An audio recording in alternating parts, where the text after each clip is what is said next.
سوال یہ ہے کہ توبہ کر لی، استغفار کر لی، پھر دوبارہ وہ گناہ کر لیتا ہے، اس حوالے سے کیا کہنا چاہیں گے؟ لیکن اجازت ہو تو نعت رسول مقبول صلی اللہ علیہ وآلہ وسلم ہم پیش سننے کی سعادت حاصل کریں گے۔ صاحبزادہ محمد ریاض مصطفی صاحب کیا سنانا چاہیں گے؟ میں انشاءاللہ پیر نصیر الدین نصیر رحمۃ اللہ علیہ کا کلام ہے، اس کے کچھ اشعار آپ کو بسم اللہ، بہت خوبصورت کلام اور مجھے خود یہ بہت پسند ہے، بسم اللہ، اور آپ کا بھی یقیناً پسندیدہ بسم اللہ، بسم اللہ۔ صلی اللہ علیہ یا رسول اللہ وسلم علیہ یا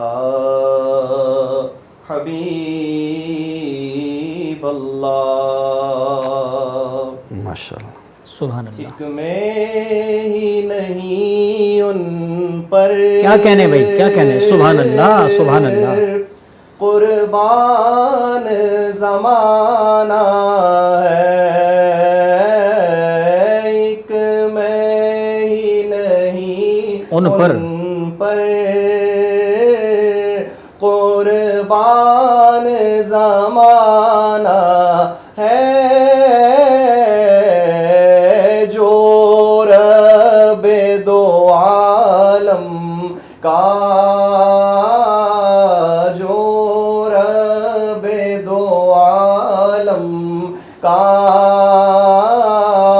محبوب یگانا ہے۔ سبحان اللہ، سبحان اللہ، کیا بات ہے۔ اور کل پل سے ہمیں جس نے خود پار لگانا ہے، زہرا کا وہ بابا ہے۔ سبحان اللہ، سبحان اللہ، کیا کہنے، کیا کہنے۔ کا وہ بابا ہے، حسنین کا، کیا بات ہے، کیا کہنے۔ سبحان اللہ، سبحان اللہ، ماشاءاللہ۔ زہرا کا وہ بابا ہے، زہرا کا وہ بابا ہے، حسنین کا نانا ہے۔ اور اگلے شعر میں پیر صاحب نے پھر اسی بات کو وسیع کر دیا اور فرماتے ہیں کہ آؤ در زہرا پر پھیلائے ہوئے دامن، بے شک، بے شک، کہ ہے نسل کریموں کی، ہے نسل کریموں کی، لجپال گھرانہ ہے، جو رب دو عالم کا محبوب یگانا ہے۔ تو سنائے نا، یہ کہہ کر در حق سے لی موت میں کچھ مولا، کہتے ہیں پیر صاحب۔ ہاں ہاں سنائیے، سبحان اللہ، سبحان اللہ۔ محروم کرم اس کو رکھیے نا سرے محشر، کہ جیسا ہے نصیر آخر، جیسا ہے نصیر آخر، سائل تو پرانا ہے، جیسا ہے نصیر آخر، سائل تو پرانا ہے۔ سبحان اللہ، سبحان اللہ، سبحان اللہ، سبحان اللہ۔ مجھے اس موقع پر ایک شعر یاد آ گیا ہے، وہ ریاض بھائی نے نہیں پڑھا، میں پڑھ دیتا ہوں کہ یہ کہہ کر در حق سے لی موت میں کچھ مولا، لی موت میں کچھ مولا، میلاد کی آمد ہے محفل کو سجانا۔ اور پیر سید نصیر الدین نصیر شاہ صاحب رحمۃ اللہ علیہ نے جب آپ نے آل کی بات چھڑی مفتی صاحب، تو ہماری جانیں بھی قربان، ہماری وہ کیونکہ آل بیت اطہار سے محبت ایمان کا جزو ہے، اور حضور نے ایسے نہیں کہا حسین منی وانا من الحسینی. مجھے یاد آ گیا ہے کہ خدا جسے اوجے کمال دیتا ہے, کیا بات ہے, خدا جسے اوجے کمال دیتا ہے اسے بطول کی چوکھٹ پہ ڈال دیتا ہے. پرکھنا ہو کسی کو یا علی کہو, یہ پیمانہ دے رہے ہیں, سرکار دے رہے ہیں, پرکھنا ہو کسی کو یا علی کہو, یہ وہ نام ہے جو شجر کھنگال دیتا ہے.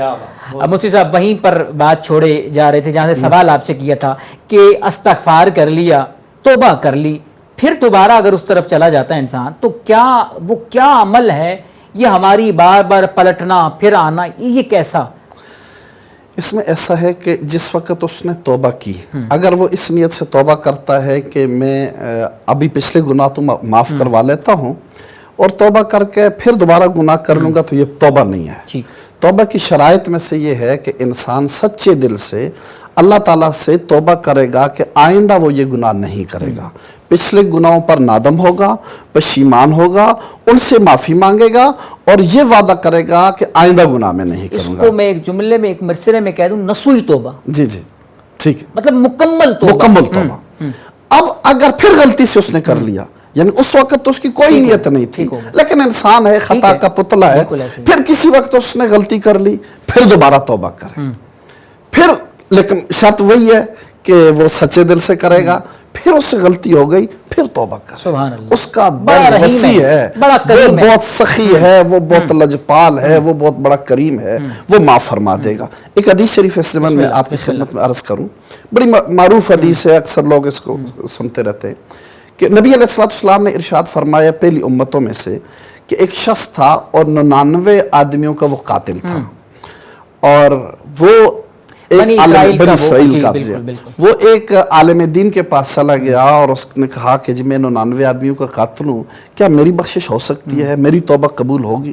اس کے دل میں اللہ کا خوف پیدا ہوا, تو اس عالم دین نے کہا کہ تو 99 آدمیوں کا قاتل ہو کر اب میرے پاس آئے, اب تو توبہ کرتا ہے, تیری کوئی بخشش نہیں ہے, نکل جا میری درگاہ سے. اسے نکال دیا, کہیں تیری وجہ سے میرے اوپر عذاب نازل نہ ہو جائے. تو باہر نکلا, اس کے ذہن میں خیال آیا کہ 99 تو میں نے ویسے ہی قتل کیے ہوئے ہیں, اب ایک یہ 100 کا عدد ہی پورا کر لوں. اس اندر گیا اور اس نے اس کی گردن بھی اڑا دی اور اسے قتل کر دیا. اب اس کے بعد پھر چلا گیا, تو اس ذہن میں تو یہی بات ہے کہ میری تو توبہ قبول ہی نہیں ہوئی. پھر کہیں اللہ رب العزت کا خوف اس کے دل میں پیدا ہوا, پھر توبہ کی خواہش پیدا ہوئی, ایک اور عالم دین کے پاس گیا اور اس سے گزارش کی کہ حضرت ایسا ہے کہ میں 100 آدمیوں کا قاتل ہوں, کیا میری توبہ قبول ہو سکتی ہے؟ تو انہوں نے فرمایا یقیناً قبول ہو سکتی ہے, اللہ کی رحمت وسیع ہے, لا تقنطوا من رحمت اللہ, ان اللہ یغفر الذنوب جميعا, اللہ کی رحمت سے نا امید نہیں ہونا چاہیے, اللہ سارے گناہوں کو معاف فرمانے والا ہے.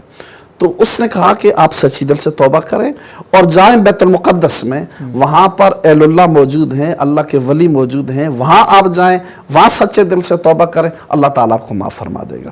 اب وہ وہاں سے چلتا ہے, ابھی آدھے راستے پہ ہے کہ اس کی موت کا وقت قریب آ جاتا ہے اور اس کی روح قبض کر دی جاتی ہے. لیکن جب اس کی روح قبض کی جا رہی ہوتی ہے تو اس کے اندر اتنی محبت اور عشق ہے کہ وہ اپنے آپ کو گھسیٹتے ہوئے بیت المقدس کی طرف گرا دیتا ہے. تو جب وہ گرتا ہے تو اس کا منہ بیت المقدس کی طرف ہوتا ہے. اب اس کے بعد فرشتے آتے ہیں, رحمت کے فرشتے, کہ یہ توبہ کرنے کے لیے جا رہا تھا تو اس سے ہم جنت میں لے جائیں گے, اور عذاب کے فرشتے آ رہے ہیں کہ یہ 100 آدمیوں کا قاتل ہے, اس سے ہم جہنم میں لے جائیں گے.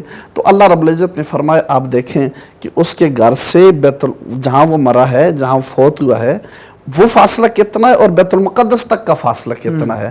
چنانچہ جب ناپا گیا تو وہ بیت المقدس کو اس نے جو دھڑ آگے گرایا تھا اپنا, وہ بیت المقدس کے قریب تھا, تو اس کو جو ہے بخش دیا گیا. تو یہ ہے کہ 100 آدمیوں کا قاتل ہے, لیکن اس کو بھی نا امید نہیں ہونا چاہیے اللہ رب العزت کی رحمت سے. اللہ کی رحمت بہت وسیع ہے, اور وہ تو رحیم ہے, وہ رحیم ہے, وہ کریم ہے, وہ پالنہار ہے. بے شک ایسے کیسے چاہے گا کہ ہمیں جس نے پیدا کیا, جو ہمارا پالنہار ہے, جو ہمیں رزق دیتا ہے, جو ہماری مدد فرمانے والا ہے, وہ کیسے چاہے گا مخلوق کو؟ جیسے میاں صاحب نے بھی فرمایا تھا کہ لکھ واری میں توبہ پنی, پھر بھی ہاں بے اتبارہ, پھر بھی کرم تیرے دیا مولا میں ہاں آسان. کیا بات مفتی صاحب, ون لائنر میسج, ہمارے پروگرام کا وقت ختم ہو چکا. استغفار کرنا بندے کے لیے ضروری ہے,